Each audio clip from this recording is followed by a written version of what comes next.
On a bright sunny afternoon, finally having some time to relax, I was enjoying a coffee brewed with new beans when Nathan suddenly came out of the room and got down on his knees. My girlfriend, who's 16 years younger, is pregnant, so please let me get a divorce. Is that so? I responded with just one word, and took a sip of my coffee. Surprised that I wasn't surprised, Nathan pleaded again. I feel bad for you. Natalie is already grown up, and your life is still ahead of you. There's definitely someone better out there than me. Nathan, apologizing with these words, had a self-satisfied look on his face. Irritated by his expression, I answered as though I was shocked. No way, I'm definitely not getting a divorce. You know how hard raising a child can be, right? I can't let her do it all by herself. No. But first, why don't you bring her here? At my words, Nathan made a face of displeasure. However, knowing well that I wouldn't back down once I've said something, he sighed and agreed. Then, next Sunday. All right, I smirked to myself. Nathan hasn't realized that I know everything. I'm looking forward to next Sunday. My name is Gabriella White. I just turned 40 and am a stay-at-home mom. Lately, brewing coffee has become a hobby of mine, and I've earned various certifications. I've even thought about running a cafe in my retirement. Nathan and I had a shotgun wedding during college. We discovered I was pregnant just as we were both about to start job hunting. Despite our parents' objections, we registered our marriage while still in college and had the baby. After graduating, Nathan landed a job at a well-known company, and I supported him as a homemaker. Then, once parenting eased a bit, I started working part-time. I work 3 mornings a week at a nearby cafe, where the pay is good and the hours are flexible, so I've continued even as Natalie grew up. Our daughter, Natalie, is thoroughly enjoying her college life. She has been playing tennis since elementary school, enough to compete in national tournaments, and I still accompany her to competitions and trips. Natalie dislikes dishonesty and has a strong sense of justice. Because of this, she often clashed with friends during middle and high school, but in college, she seems to have found friends with similar values and looks happy every day.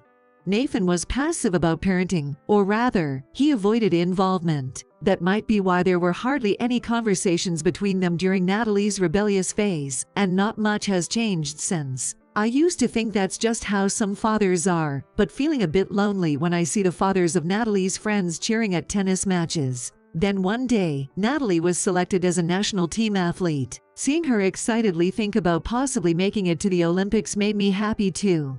Hey, Mom, there's a public match on the last day of the camp. Will you come and cheer for me? Of course. I'm looking forward to it. When I said that, Natalie smiled happily. But soon, she looked anxious and asked me, do you think Dad will come? Dad? Why's that all of a sudden? Until now, Natalie had never expressed a desire for Nathan to come watch her. A bit shyly, Natalie answered my question. The other kids, they all bring their dads. You know, Dad has never been to a game before. I know he's busy with work, but since it's a special occasion, I thought maybe. Hearing this made my heart ache a little. Nathan had always just brushed her off, saying he was too busy with work. Maybe she had always wanted her father to come watch her. Feeling guilty about it, I said, well, he's supposed to be home tonight. We'll ask him. Yay. Let's do that. Natalie nodded happily, and we laughed together, waiting for Nathan to return. Nathan got home after midnight. I'm home. I've eaten. Going to take a shower. Despite her usual bedtime at 11 p.m. for health reasons, Natalie had stayed up waiting, but Nathan seemed unaware of this. As he tossed his jacket on the sofa and headed to the bathroom, Natalie hurriedly called out to him. Dad, I want you to come to my next game. I'm busy with work. Mom will go. That's enough, right? Nathan dismissed her without even asking about the date, and Natalie just looked down and said, okay. Seeing this, I confronted Nathan. Hey, why don't you at least ask about the date? It's not like you don't have any days off. Natalie has been selected as a national team athlete. You could go watch just once. Sorry, it's a call. Hello, yay. Now, sure, I'm free. While talking on the phone with a kinder tone than he had shown us, Nathan went off to the bathroom. Natalie was clearly upset, but she forced a smile and said, "If it's work, it can't be helped," before going back to her room. I waited to talk to Nathan, but after waiting about an hour, and him not coming out, I reluctantly went to bed. By the time I got up the next morning, Nathan had already gone to work. I left a message, but got no response. It was typical, but his behavior towards Natalie this time was unacceptable. I was reaching my limit, and the one word crossed my mind.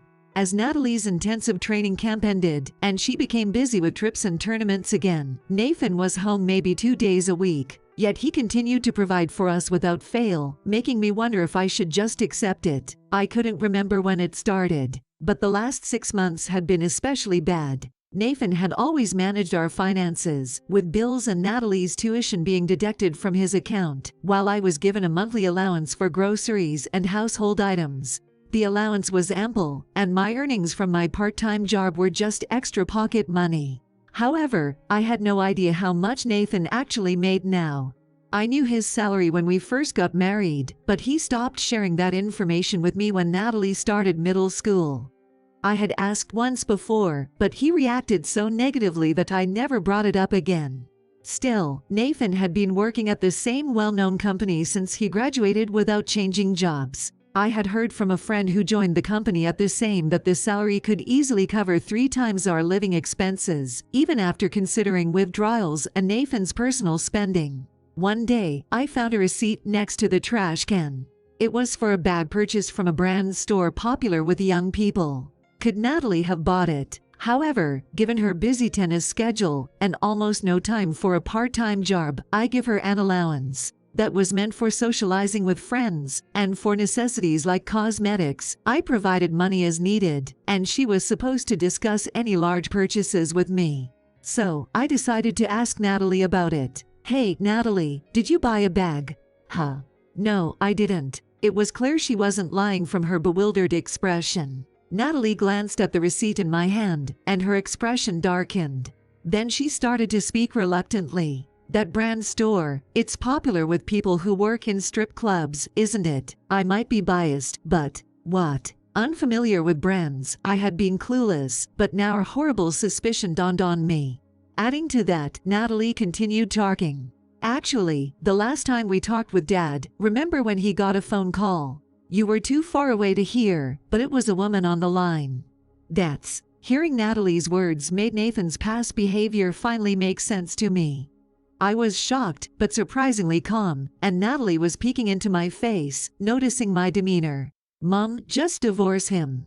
Actually, I've been scouted by a company. It's true Dad might have provided the money, but the reason I made it this far is all the tennis you supported me through. I don't need Dad, I can support you." I felt pathetic for having let Natalie say so much. I made up my mind and hugged Natalie tightly. "Natalie, it's okay. I will be strong. I'm not going to divorce him just yet, but I'm ready to fight this. That's my mom." While talking with Natalie, I thought about the future. First, I would hire a private investigator to identify his mistress. Once I had a plan, my motivation surged, and I started taking action the next day. Researching private investigator online, I realized they were quite expensive. Considering future expenses, I wanted to save where I could.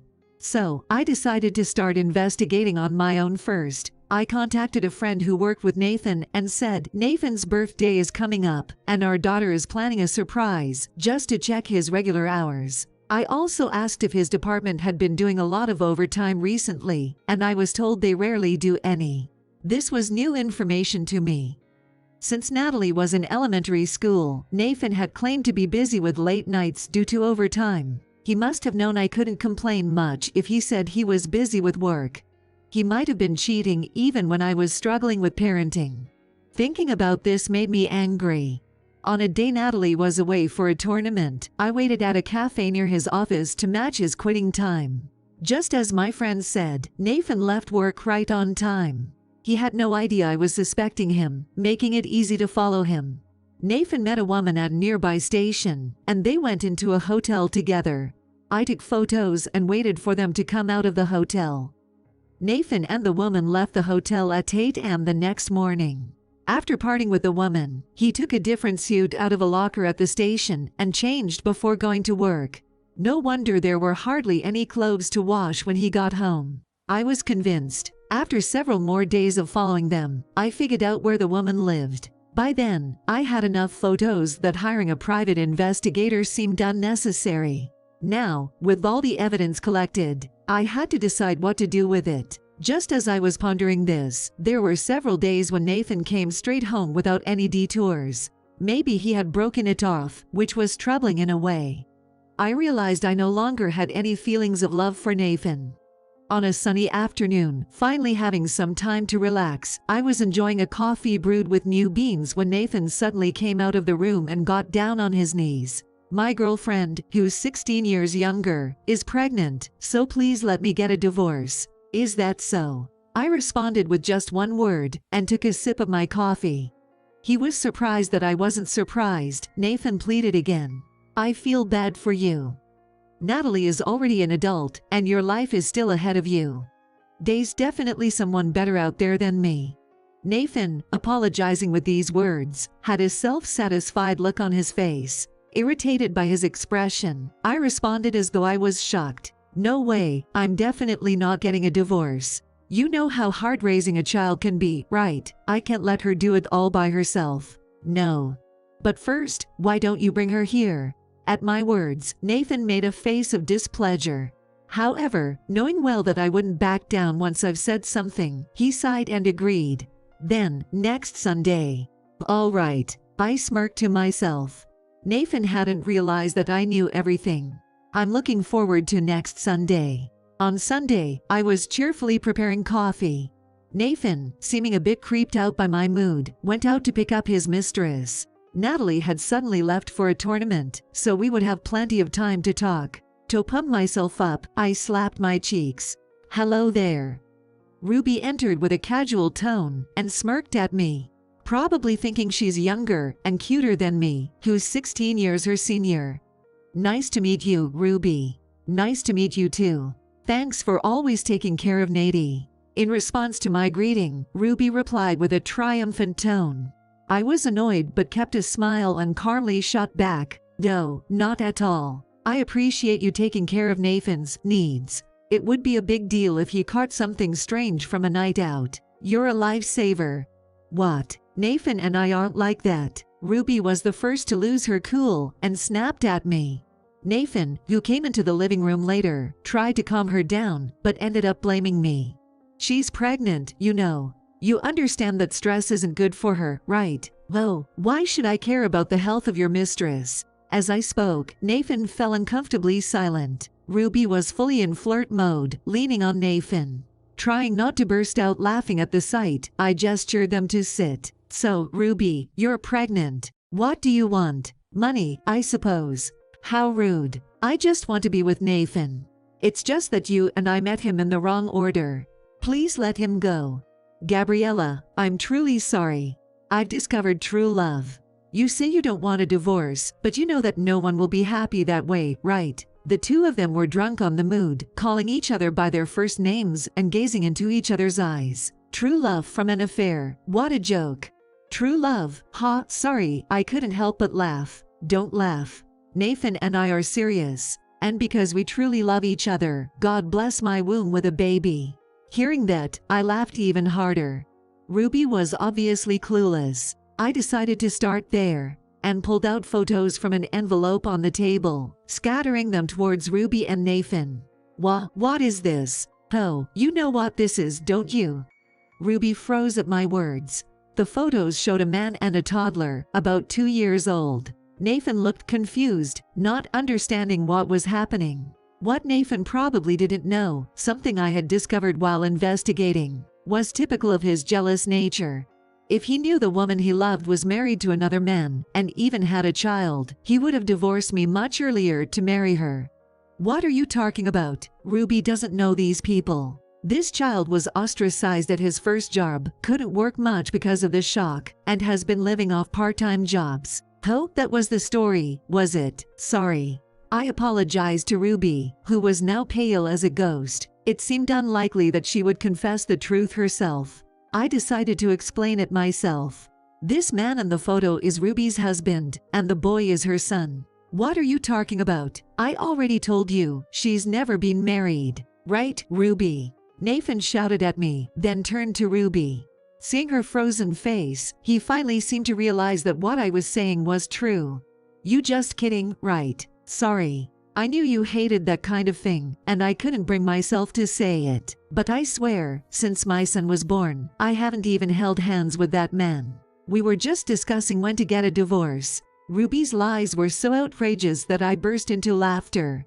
With photos as evidence, how could she think those lies would hold? I laid out even more photos in front of Nathan. Ruby gasped sharply upon seeing them. She claims that, but these photos are from last week. Looks like a nice family outing. How sweet. Oh, your son had a birthday, right? Look, here are the photos from their locked social media account. Yesterday was their anniversary. Your husband looks so happy. Oh, and they're even kissing. Seems like they are quite close. Wait. How can you say you're about to divorce when you're this close? At Nathan's shout, Ruby flinched and her shoulders shook. I pressed her further. Your husband's been telling people around him that you're expecting a second child. He's such a family-oriented man, always making time for his family on his days off from frequent business trips.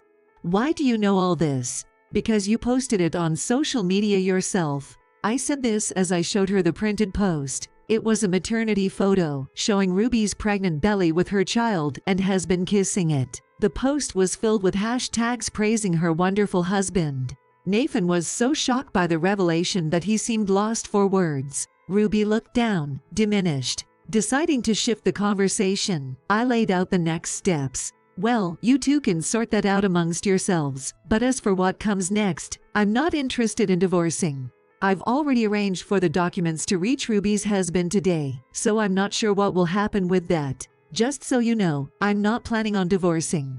What? You're going to tell my husband? That's despicable. Ruby, who had quickly turned to anger, did not see her own hypocrisy. I'm a full-time homemaker, and my daughter is at a crucial time right now. So until my daughter and I are settled, the divorce is on indefinite hold. Oh, but feel free to continue your affair. If it's with you, at least I won't have to worry about more mistresses. However, Nathan's salary will be entirely under my control from now on, so no more financial support like before. Also, I'll be taking compensation for the infidelity, as that's only fair. Though it was a bold demand, not having a lawyer made it possible. Nathan was stunned at first but then retorted, "What is this? Are you trying to make my child suffer? What are you talking about? If she doesn't divorce, there won't be any financial hardship. Besides, are you even sure that child she's carrying is yours?" Only then did Nathan consider that possibility. He went pale and fell silent. After some thought, Ruby finally apologized to me. "I'm so sorry for everything. I will divorce my husband. I'll pay the compensation. So, could you please divorce Nathan?" Considering Ruby's husband would not likely forgive an affair and might demand a paternity test, which could even extend to her older son, it seemed like a tangled mess. If the results proved her son wasn't his, even child support might be compromised. Marrying Nathan could secure her financially, even if it meant paying some alimony. Such farts made me feel sick. I want to be with Nathan. You must hate seeing Nathan who doesn't love you, right? If you're refusing to divorce out of spite, you're the one who's truly suffering. Ruby's words irritated me, but I didn't feel angry, just repulsed. Strangely, I didn't feel anger, just an unstoppable disgust. I smiled sweetly at Ruby, who mistakenly thought I had accepted her logic, and beamed back at me. I stood up and walked past her towards the door that led to the entrance. I then addressed Ruby, who had a puzzled look on her face. "Oh, don't worry about that. It's all sorted out now. There will be no divorce. This meeting is over. The documents regarding compensation have been sent to your husband, so please make sure to pay by the due date." At my words, Ruby's face fell into despair.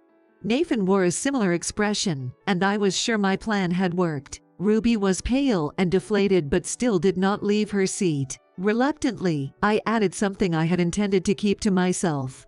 "Ruby, you might want to leave quickly. The letter to your husband includes photos with Joseph, Cooper, and what was it again? "Oh yes, Matthew.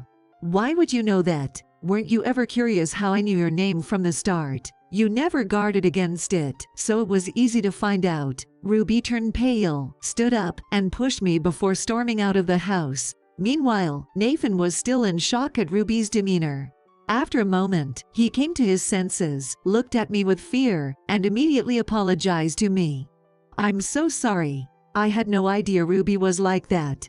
I'll come straight home from now on. Please forgive me." Nathan was now completely self-preserving, and I looked down at him in silence. He trembled as he looked up at me. Just then, my phone rang. "Yes, that's right. Oh, I see. Understood. You take care as well." I ended the call and crouched down to meet Nathan's eye level, smiling at him. Nathan, frightened by my smile, forced a smile back. That was Ruby's husband. He's seen all the documents and they're going to have a family discussion with his parents. He said he loves his children and has no intention of divorcing. But they will be living with his parents full-time now. Too bad you couldn't end up with her. Nathan visibly relaxed as I spoke. He probably thought this was all settled now. Now that it's settled, they won't divorce. There's just one thing I want to say. Anything, tell me. I'll make it up to you for a lifetime. I pulled out the last piece of paper from the envelope. It was a divorce form. He seemed unable to grasp the situation, standing there dumbfounded. "Did you think I still loved you from the bottom of my heart, and that's why I wouldn't agree to divorce? It's simply because I didn't want your affair turning into a feel-good story.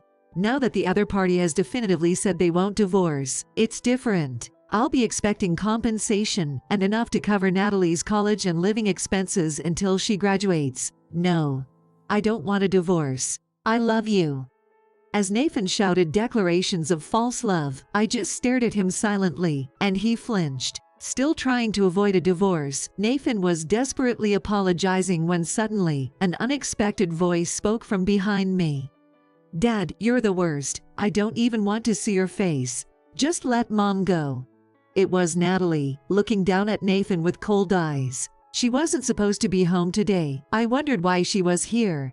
"Why are you here, Natalie? What about your tournament?" "Sorry, Mom, I lied. I actually went to call someone." Natalie said this and then stepped to the side. Behind Natalie, standing tall, was unexpectedly her grandfather, my Phil. Mom seemed anxious and suddenly asked about my Sunday plans, so I figured the mistress would come today.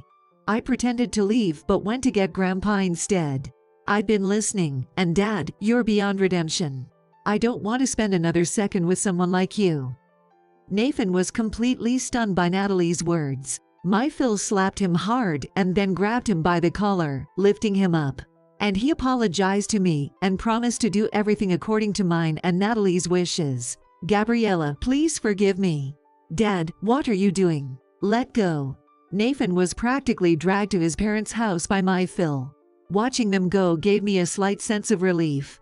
Later, I heard from Ruby's husband that the move had gone smoothly. He had filed for compensation through a lawyer, and it was fully paid. Ruby's in-laws are farmers, and she was now worked from dawn till late, handling all household duties, leaving her no time or energy for infidelity, her husband remarked. The DNA test showed that Ruby's older child was indeed her husband's, but the unborn child wasn't his, nor Nathan's. It belonged to another man from her affairs. Her husband was also pursuing compensation and child support for this child. After Nathan was taken away to his parents' house, he resigned from his job. A friend told me that my Phil had gone directly to his company, explained the whole situation, and forced him to resign.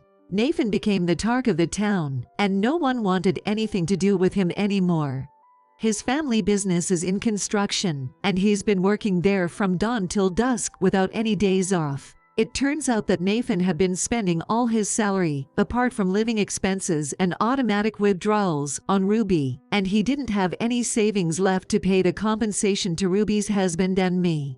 Therefore, my in-laws had to cover everything, and all his earnings are now being taken as repayment. As for me, after the divorce, I sold the house. The owner of the coffee shop where I used to work was getting too old to continue, so he decided to close it down, and I took this opportunity to try running a coffee shop myself. So, Natalie and I moved into an apartment near the new coffee shop. My latte art, started on a whim, caused a stir on social media. We now have lots of customers, both regulars and new ones who discovered us through social media, and it's so busy I could use an extra hand. Natalie received an offer from a club team and is filled with enthusiasm to pursue a professional tennis career after graduating from college. While brewing coffee, I prayed for our continued happiness.